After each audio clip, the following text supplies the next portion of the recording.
खूब ध्यान देना, सूक्ष्म बात है। किसी ने देखा सुपारी, कामना पूर्ति के लिए सुपारी लें और खूब मजेदार सुपारी खाएंगे, उसके मन में स्वाद की कामना है। दूसरे ने सुपारी देखी और खूब लें और इसको जंतु सुपारी में घुसते ऐसे गोदाम में रखकर पान मसाले वालों को बेचेंगे, खूब पैसे कमाएंगे। उसके मन में सुपारी देखकर लोभ पैदा हुआ। तीसरे भक्त, गणपति के भक्त ने कहा कि 108 सुपारी ले, 108 ब्राह्मणों को गणपति जी की पूजा कराए। और भगवान गणपति जी की पूजा करते करते 108 परिवार गणपति जी का ध्यान करेंगे, उनका चित्त भगवताकार होगा, चिन्मय होगा। सुपारी वही की वही, कामी को काम उपभोग दिखता है, लोभी को लोभ का साधन दिखता है। भक्त उस आदि भौतिक सुपारी के द्वारा अपनी बुद्धि में चिन्मय भगवान का ध्यान करता है। राम जी मंदिर में कोई भक्त जाता है या साधु जाता है तो वो ये नहीं मानता कि हम मार्बल के पत्थर की पूजा करने जा रहे हैं, अथवा तो 5000 का सुहावना पत्थर है उसको प्रणाम करते हैं। नहीं, हिंदू पत्थर पूजक नहीं, मूर्ति पूजक नहीं, मूर्ति और पत्थर का तो निमित्त मात्र है। हिंदू आदि भौतिक विग्रह में भी आदि दैविक और आध्यात्मिक चिंतन करके अपने बुद्धि में चिन्मय सत्ता का आविर्भाव करने में सफल हो जाता है।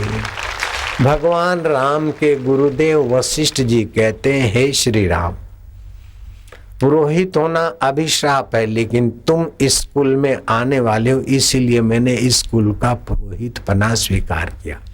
वास्तविक ब्रह्म स्वभाव परमात्मा सत्ता 4 विभागों में जानी जा सकती है, मानी जा सकती है। एक तो सच्चिदानंद परब्रह्म परमात्मा की घन सुषुप्ति होती है। वो जड़ पत्थर पहाड़ों में जैसे खूब थका आदमी हो, नींद की गोली और दही में शक्कर डालकर उसे खिला दी जाए तो प्रगाढ़ नींद आए, फिर मक्खियां बिनबिनाए चाहे मच्छर अपना बोरिंग करे, फिर भी प्रगाढ़ निद्रा वाले को उसकी खास असर नहीं होती।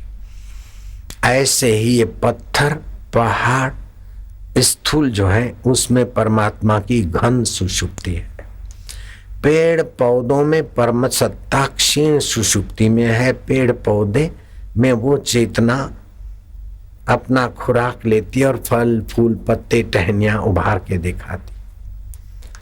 मनुष्य जीव जंतु देवताओं में परमात्मा सत्ता स्वप्न की नाई रहती है, लेकिन जो सत्संग और साधन करता है उसके चित्त में परमात्मा सत्ता जागृत अवस्था में आ जाती, अर्थात घन सुषुप्ति, क्षीण सुषुप्ति, स्वप्न अवस्था और जागृत अवस्था।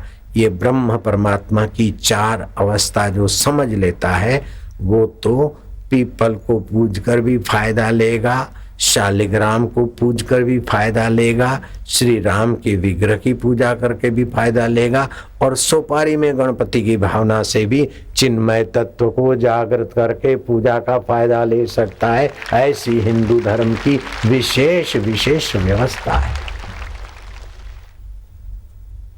वृंदावन नाम तो आपने सुना है, रूप गोसाई और दूसरे कई गोसाइयों के साधुओं के मंदिर में अखंडानंद सरस्वती ने एक बात कही कि गोसाइयों के मंदिर में अभी भी हम कभी कभी जाते आते हैं, वो हमसे बड़ा प्रेम करते हैं। एक भोले भाले साधु रहते थे और शालिग्राम जी की पूजा करते थे। साधु निष्प्रही थे और भगवान शालिग्राम रात्रि को शयन कराते डबिया में और सुबह नहा धो के ठाकुर जी को जगाते और मंगला आरती आदि करते, स्नान आदि कराते। साधु की सज्जनता सरलता सुविख्यात हुई और उस समय की महारानी आई।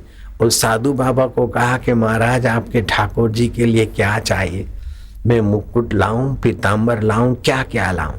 साधु भाव में आ गए, बोले हाँ ठाकुर जी के लिए 2-3 मुकुट हो, बढ़िया रहे, पीताम्बर हो, श्वेत वस्त्र हो, नील वस्त्र हो, उत्सव के दिन गुलाबी वस्त्र हो, वहां आ जाएंगे। और महाराज बोले ठाकुर जी के लिए बाजूबंद हो, अंगूठी हो। वो साधु बाबा भाव भाव में बोलते गए, रानी का मंत्री लिखता गया। अच्छा आ जाएगा महाराज ठाकुर जी का श्रृंगार का सामान। एक हफ्ता में आपके पास सामान पहुंच जाएगा। 2-4 दिन बीते, बूढ़े वृद्ध साधु को लगा कि महाराज आप तो गोल मटोल शालिग्राम, और मैं आपको बांके बिहारी के रूप में मानकर क्या क्या लिखाया। अब रानी और मंत्री आए और ये सब बाजूबंद, कमरपट्टा और पगड़ी या मुकुट ये ठाकुर जी को पहराओ तो तुमको मैं कैसे पहराऊंगा? तुम तो छोटी सी डबिया में शयन कर लेते हो। अब तो हमारी इज्जत जाएगी बुढ़ापे में महाराज, अब क्या करें हम? अब 6ठा दिन बीत गया, 7वां दिन कल को है। अगर कल को वो रानी आ गई और कहे कि ठाकुर जी को श्रृंगार करो, हम दर्शन करेंगे, तो आप तो डिबिया में ठाकुर जी बैठते हो। अब इतने बड़े ठाकुर जी हों तब तो वो मुकुट पहनेंगे, अब मैं क्या करूं? अब हमारी लाज तुम्हारी लाज नहीं है क्या महाराज? हमारी इज्जत बुढ़ापे में जाए तो आप क्या करेंगे? तुम्हारा भी तो नाम का ख्याल रखो। ऐसे चिंतन करते करते रात्रि को सो गए तो अचेतन गहरे मन में चिन्मय सत्ता में डूब गए।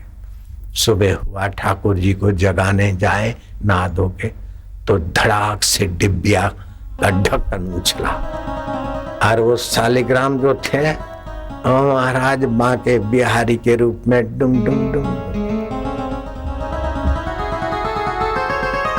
है मूर्ति बन गई।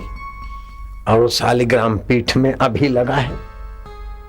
रानी आए उसके पहले राजाओं के राजा महाराज शालिग्राम बांके बिहारी की श्री विग्रह की मूर्ति बन गए। और गोसाइयों के मंदिर में अभी भी वृंदावन में है। तो भक्त शालिग्राम की पूजा करता है तो गंडकी के पत्थर की पूजा नहीं करता। जले विष्णु थले विष्णु, विष्णु पर्वत मस्तके, ज्वालामाला कुले विष्णु, सर्व विष्णु मही जगत। हिंदू की नजरिया कितनी ऊंची है, वो कण कण में भगवत सत्ता को देखने की वैदिक दृष्टि का धनी है।